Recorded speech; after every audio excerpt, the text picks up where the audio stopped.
Assalamualaikum warahmatullahi wabarakatuh. Hai teman-teman, perkenalkan kami dari kelompok 3. Pada video podcast kali ini, kami akan membahas tentang bahaya resistensi antibiotik akibat penggunaan yang tidak tepat.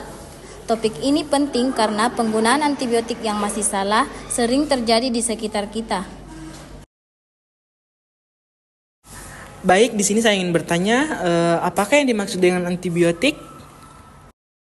Menurut saya, antibiotik adalah obat yang digunakan untuk mengatasi infeksi akibat bakteri dengan cara membunuh atau menghambat pertumbuhan bakteri.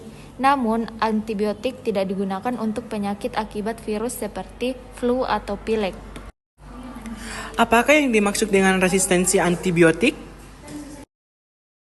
Jadi, resistensi antibiotik adalah kondisi ketika bakteri menjadi kebal terhadap antibiotik sehingga pengobatan menjadi kurang efektif atau bahkan tidak bekerja lagi.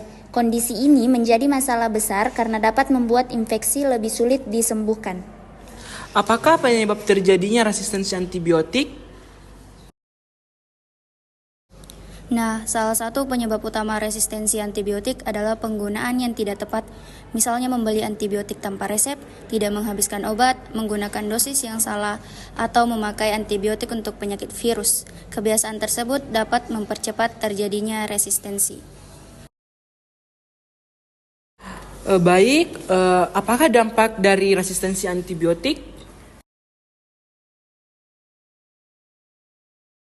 Resistensi antibiotik dapat menyebabkan infeksi menjadi lebih sulit diobati, memperpanjang masa perawatan, meningkatkan biaya pengobatan, dan meningkatkan risiko komplikasi.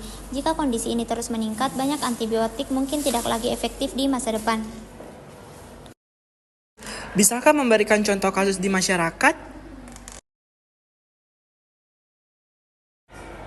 Contoh yang sering terjadi adalah seseorang mengalami batuk atau flu, lalu langsung membeli obat antibiotik tanpa pemeriksaan tenaga kesehatan, padahal tidak semua penyakit membutuhkan antibiotik. Kebiasaan seperti ini bisa meningkatkan risiko resistensi antibiotik. Lalu bagaimana cara pencegahannya? Cara pencegahan resistensi antibiotik dapat dilakukan dengan cara apa? Pencegahan resistensi antibiotik dapat dilakukan dengan menggunakan antibiotik sesuai resep tenaga kesehatan atau dokter, menghabiskan obat sesuai aturan, tidak berbagi antibiotik dengan orang lain, dan meningkatkan edukasi kepada masyarakat luar. Dengan langkah sederhana ini, kita dapat membantu mencegah resistensi antibiotik.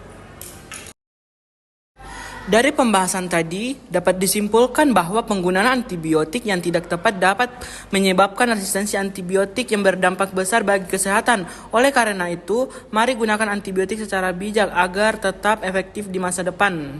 Terima kasih sudah menyaksikan video podcast kami. Assalamualaikum warahmatullahi wabarakatuh.